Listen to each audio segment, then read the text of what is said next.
Good morning, welcome back to our channel. আশা করবো তোমরা প্রত্যেকে ভালো আছো, আমরাও ঠিক আছি। আর এখন বাজে হচ্ছে 9টা 15-16 মতো। আর ওইদিকে প্রেশার কুকারে আওয়াজ পাচ্ছ কিনা জানি না, বসিয়েছি ডাল, সিটি পড়ছে উঠছে এরকম করছে আর কি। বুঝতে পারছি না কেন হচ্ছে, জলটা বেশি হয়েছে নাকি গিয়ে দেখতে হবে একবার। তো যাই গিয়ে দেখি। তো চলো, দিনটা শুরু হলো সবে মাত্র। আজকে তো শনিবার, তোমরা তো জানোই এখন আমরা শনিবার করে নিরামিষ খাচ্ছি। তো তাই জন্য আজকেও নিরামিষে হবে মুগের ডাল, বাঁধাকপি আলু দিয়ে নিরামিষ তরকারি, আর কিছু একটা ভাজবো। দেখি কি ভাজবো এখনো ঠিক করিনি। আলু ঠালুই কিছু একটা ভাজবো, আলু বা ফুলকপির পকোড়া করলেও হয়। জিজ্ঞেস করি, বলছে আলু ভাজবো না ফুলকপির পকোড়া ভাজবো? আলু।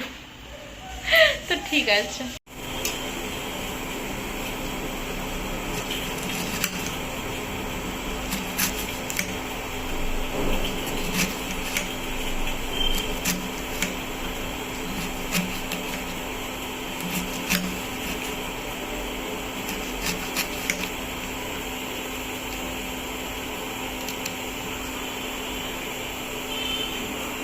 এখন বাজে 9টা 45, চলে গেছে কারেন্ট। তো আমি ভেবেছিলাম গরম মশলাটাকে একটু গুঁড়ো করব, তো সেটা তো মনে হচ্ছে এখন হবে না। কারেন্ট চলে এসছে।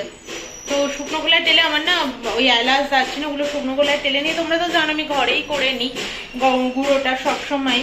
তো শেষ হয়ে গেছে কালকে। তো আজকে, কালকে না তার আগের দিন রাতেই শেষ হয়ে গেছে। তো এখানে আমি সমস্তটা গুছিয়ে নিয়েছি। বাঁধাকপি ভাপানো হয়ে গেছে, ডাল সেদ্ধ হয়ে গেছে, আলু ভাজার জন্য কাটা হয়ে গেছে, বাঁধাকপির আলু কাটা হয়ে গেছে। নাচার কি আছে দেখিয়ে দেবো তোমায়? তো চলো এক ঝলক তোমাদেরকে দেখিয়ে দিই। এই দেখো, এখানে বাঁধাকপি ভাপানো হচ্ছে, জলটা ঝরতে দিয়েছি। এখানে আলু ভাজার জন্য কাটা হয়ে গেছে গোল গোল করে। আজকে বাঁধাকপিতে একটু বড় বড় করে আলু দেওয়ার ইচ্ছে ছিল, তাই বড় করে একটু কেটে নিয়েছি। আর ডালটা এখানে সেদ্ধ করে কাটা দিয়ে রেখেছি।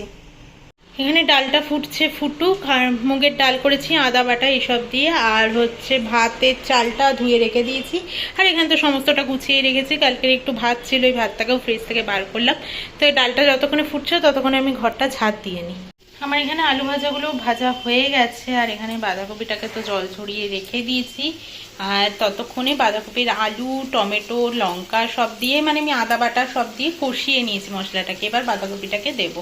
নুন, চিনি, লঙ্কা, টমেটো সব দেওয়া আছে, আদা বাটা। বাঁধাকপিটাকে ঢাকা দিয়ে দিয়েছি আমি এবার। আর সমস্ত বাসন কোসনও দেখো আমি গুছিয়ে নিয়েছি। ঘরটা মুছে নিয়ে এবার বাঁধাকপিটা এখনো বসানো আছে, ওটা হচ্ছে। আর আমি এদিকে ঘরটা মুছে নিলাম। আর প্রমি গাছে স্কুটিটাকে ধুতে নিয়ে বলতে দোকানে নিয়ে যায়নি, নিজেই নিচে নিয়ে গেছে। নিচে নিয়ে গিয়ে শ্যাম্পু দিয়ে আপাতত মুছে নিয়ে তারপর জল দিয়ে ধুয়ে, ওর কাছে একটা ওই স্কুটি মোছার তেল আছে, ওটা দিয়ে মুছে দেবে আর কি।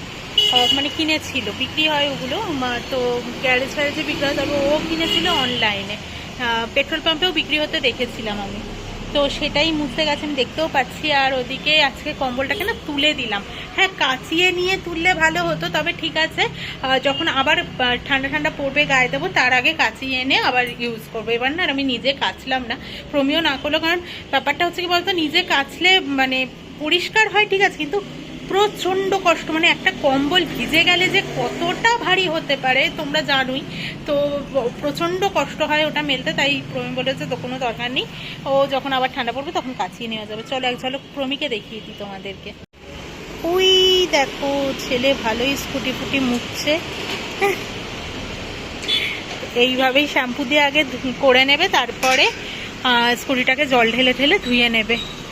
তো ইনি এতদিন ছিল না, সেদিনকে এসেছে আবার, হয়তো বাপের বাড়ি বা শ্বশুরবাড়ি কোথাও ছিল। তো একটা পুচকু মেয়ে আছে, তো হেভি মজা। এখন একটু তাকাই ওই দিকটাতে, তো আমি আর প্রবী মাঝে মধ্যে হাই ওই এরকম করি, বেশ তাকাই, সুন্দর। এখন তো রোদ বিকেলবেলা বিশেষত বার করে। এই দেখো, তোমাদেরকে একটু আগেই বলছিলাম, দেখতে তো পাচ্ছই। দেখো পুচকুটাকে তেল মাখাচ্ছে। না স্নান করিয়ে আনলো, না হ্যাঁ স্নান করিয়ে এনে রোদে রেখেছে। আবার তাকায়ও এদিকে, একদম পুচকু।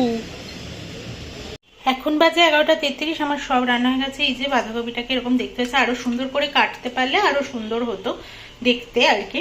তো এই যে তরকারিটা এক জায়গায় যে ঠাসা হয়ে থাকবে, এই ব্যাপারটা যতক্ষণ না আসে আমার মনে হয় যে হয়নি তরকারিটাকে। এই যে তো তোমরা বলবে দেবলিনা এক বাঁধাকপি রান্না করে এতক্ষণ ধরে দেখাচ্ছ, আসলে অনেকক্ষণ ধরেই করেছি, সত্যিই তাই। মানে ছাড়া ছাড়া ভাবটা থাকলে আমার ভালো লাগে না। আর হচ্ছে এই যে ডাল আর আলু ভাজা তো তোমরা আগেই দেখে নিয়েছো, ব্যাস এগুলো ঢাকা চাপা দিয়ে এবার স্নানে যাব, কারণ মোটামুটি পরিষ্কার করা হয়ে গেছে সমস্ত। একটুখানি ঘুমিয়ে গেছিলাম, 3টের দিকে ঘুমটা ভেঙেছে, তারপরে একটু ফোন নিয়ে খোঁজাখুঁজি করলাম। আর এখন বাজে 3:58 মতো, মানে ওই 4টেই ধরতে পারো। তো এসে এখানটাতে একটু বসলাম, একটু সময় কাটিয়ে নিই, তারপর বিকেলের দিকে আর রান্না কি আর করবো দেখি, একটু বাঁধাকপি আলুর তরকারি রয়েছে। যেটা বলছিলাম বাঁধাকপি আলুর তরকারিটা না, ও আজকে ওই প্রথম এসে দেখেছে, আমি না তাড়াহুড়োর মাথায় অতক্ষণ ধরে হয়েছে তো নামিয়ে দিয়েছি, নুন ঝাল কি হয়েছে না হয়েছে কিচ্ছু দেখিনি। ও স্কুটি ফুটি মুছে এসে বলছে, যে হাত পা ধুয়ে এসে বলছে দেখি তো কেমন রান্নাটা করেছো, এতক্ষণ ধরে করলে, আমি এলাম সবে, তুমি স্নান করে পুজো দিচ্ছ। তো খেয়ে বলছে অপূর্ব হয়েছে, অসাধারণ হয়েছে। বাট আমি অত বিশ্বাস করিনি, ঠিক আছে, ও এরকম আমাকে টিটকিরি কেটে বলতে থাকে। তো এবার যাই হোক, খেতে যখন বসলাম, খেয়ে দেখলাম সত্যি অপূর্ব হয়েছে। মানে আমার ঘরে আর ওই মামনি বানানো যে ঘিটা ছিল ওটাই ইউজ করতাম, কিন্তু ওটা শেষ হয়ে গেছে, তাই জন্য আর কেনাও নেই ঘরে, তাই আর ঘিটা দেইনি। আমি গরম মশলা দিয়ে নামিয়েছিলাম, ধনে পাতাটা আজকে দেইনি, তাই জন্য ইচ্ছেই ছিল যে শুধু মানে গরম মশলা দিয়ে করবো। আর বড় বড় করে আলু দিয়েছিলাম, তোমরা তো দেখলেই, ভীষণ সুন্দর খেতে হয়েছিল। পাপা না বাঁধাকপি অতটা ভালোবাসে না, মানে বাঁধাকপি দেখলেই, আমরাও যখন ওখানে ছিলাম পাপা নিজেই বাজার করে বাঁধাকপি আনতো। রাতে কি হয়েছে আজকে, বাঁধাকপি আর রুটি, বাঁধাকপি, মানে পাপা এরকম করতো, ঠিক আছে। তাই প্রমি বলছে আজকে যে পাপা এলে এরকম যদি পেতো, মানে রোজ তো সবার রান্না সমান হয় না, দেখো আজকে হয়ে গেছে কোনোভাবে ভালো, তো সবাই তো রোজ ভালো করারই চেষ্টা করে, তাও এক একদিন গড়বড় হয়ে যায়। তো তাই প্রমি বলছে আজকেটা যদি পাপা খেত তাহলে পাপা বাঁধাকপির প্রেমে পড়ে যেত। তো এইসব নিয়ে কথাবার্তা বলে আমরা খেয়ে দিয়ে উঠলাম। তো এই আর কি, ও এখনো ঘুমাচ্ছে, উঠুক আগে, তারপর আবার চা টা করবো। আমরা রেডি হয়ে গেছি, এনার রিলসও তৈরি করা হয়ে গেছে। তো আজকে যাব তো তিরুপতি বালাজি টেম্পেলে আর কি, মানে তিরুপতিটা না বলেই ফেলি, বালাজি টেম্পেলে যাব। আর চারদিকটা ভালোই মেঘ করেছে, ওই দেখো ছাদে নিয়ে ঘুরছে, বললাম না বিকেলটাতে ঘুরে, আর ভালোই চারদিকটা মেঘ করেছে। এই টাইমে সন্ধ্যা তো দূরস্থ, প্রচণ্ড বেশি রোদ থাকে, তারপরেও এখন মেঘ মেঘ করেছে। আর বাইরে না একটা সুন্দর হাওয়া দিচ্ছে, আমরা সিঁড়ির ওই দিকটাতে গেছিলাম, সুন্দর হাওয়া দিচ্ছে।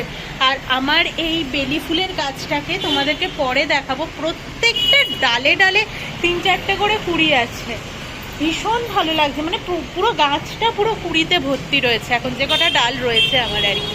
তো বালাজি টেম্পেলে যাবো, তার আগে ও তেল ভরাবে স্কুটিতে, তারপর আমরা বালাজি টেম্পেল থেকে বাজার যাব, কারণ ওর কালকে একটু শুক্তো খেতে ইচ্ছে হয়েছে, তাই জন্য শুক্তোর বাজার করতে যেতে হবে। কিন্তু ব্যাপারটা হচ্ছে জানি না এত কাজ করতে পারবো কিনা, তার আগে বৃষ্টি নেমে গেলে তো মানে যাতা হয়ে যাবে। একটা সুন্দর একটা হাওয়া দিচ্ছে, মানে বৃষ্টির যে হাওয়াটা সেই হাওয়াটা দিচ্ছে, একটু হাওয়া দরকার। লাস্ট ব্যাঙ্গালোরে কবে বৃষ্টি হয়েছে আমরা বোধহয় ভুলেই গেছি। আর ওয়েদারটাও ভীষণ বেশি গরম হয়ে গেছে, চারে ফ্যান চালাতে হচ্ছে এখনই। তো জানি না এরপর কি আছে। আর বেশি গরম কেন লাগে বলো তো, আমাদের ফ্লোরটার পরেই ছাদ, ওই জন্য একটু হয়তো বেশিই লাগে, তবে গরম পড়েছে তাহলেও। সূর্যটাকে দেখো কি সুন্দর লাগছে, মেঘের মধ্যে থেকে একটুখানি জাস্ট বেরিয়ে রয়েছে এই যে এখানটাতে, অনেকটা দূর থেকে দেখাচ্ছি তাই হয়তো এরকম লাগছে। দেখো কতটা দূর থেকে দেখালাম। প্রমি আছে, গাড়িটা ধুয়েছে মুছেছে, তোমরা তো দেখতেই পেলে, দেখো সুন্দর করেই কিন্তু ধুয়েছে মুছেছে, পুরো চকচক করছে। মন্দিরে তো এসেছি আজকে, আমি আগে গেছিলাম, তারপর প্রমি গেল। আমাদের এই সিটটা না ভেতরে, আমার হেলমেটটা রাখার পরে আর আটকাচ্ছিল না আজকে কোনোভাবে, জানি না কেন কি হচ্ছিল, মানে যতই চেপে লাগানো হচ্ছিল আবার খুলে আসছিল, তাই এখন আবার লেগে গেছে পুরো। আমি আসলাম, প্রমি গেল, এখন তো লেগেই গেছে, এখন তার জানতাম না যে লেগে গেছে, তাহলে আমি দাঁড়িয়েই থাকতাম ভেতরে।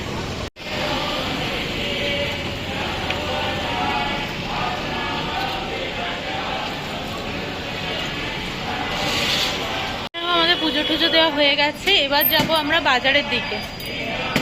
আমরা যে ছোট ব্যাগটা আনতে বললাম আনুনি, ছোট ব্যাগ আমার সিট আটকাচ্ছে না, এখন ছোট ব্যাগ ছিলাম উডুপিতে, উডুপি থেকে ও চা খেলো, আমি কফি খেলাম, খেয়ে এবার যাচ্ছি বাজারের দিকে। মানে পরপর পরপর কাজ চলছে, আর মেঘ করে বৃষ্টি তো আসবে ভাবলাম, কিন্তু কোথায় কিছুই না। তো এখানে ম্যাডামের পনির রান্না হয়ে গেছে, দেখতে তো খুবই ভালো হয়েছে, জানি না খেতে কেমন হয়েছে। पहले दर्शनधारी फिर गुण विचारी। আচ্ছা কথাতেই আছে ওই জন্যে। আচ্ছা। আর এখানে বাঁধাকপি তরকারি না রয়েছে দুপুরে, বাবা রে বাবা, আমি একদম এই যে এতটা রয়েছে, তাই জন্য অল্প করেই পনিরটা করলাম আমি। আর এখানে এটা কি মাখা চলছে? এটা আটা। ও সাদা আটা, এই সাদা আটা। আর ও কিছুতেই রুটি খেতে চায় না, কি একটা মুশকিলে পড়া গেছে। আর রুটি বলেই মুখটা শুকিয়ে যায়, তো ঠিক আছে ওই বাটিতে তেল নিয়ে নিয়েছি, ছাকা পরোটা যেরকম করো ওরকম করে দেবো। চলো ডিনার কমপ্লিট করে নিয়ে এবার তেলটা যেটা গড়াচ্ছে ওটা তেল দই থেকে বেরিয়েছে, আর হচ্ছে বাটার দিয়েছিলাম লাস্টে, তাই তেলের পরিমাণটা একটু কম দেওয়া উচিত ছিল, তো ঠিক আছে একদিন হয়ে গেছে, আর কি করা যাবে। তো চলো এবার ডিনারটা কমপ্লিট করে নিই।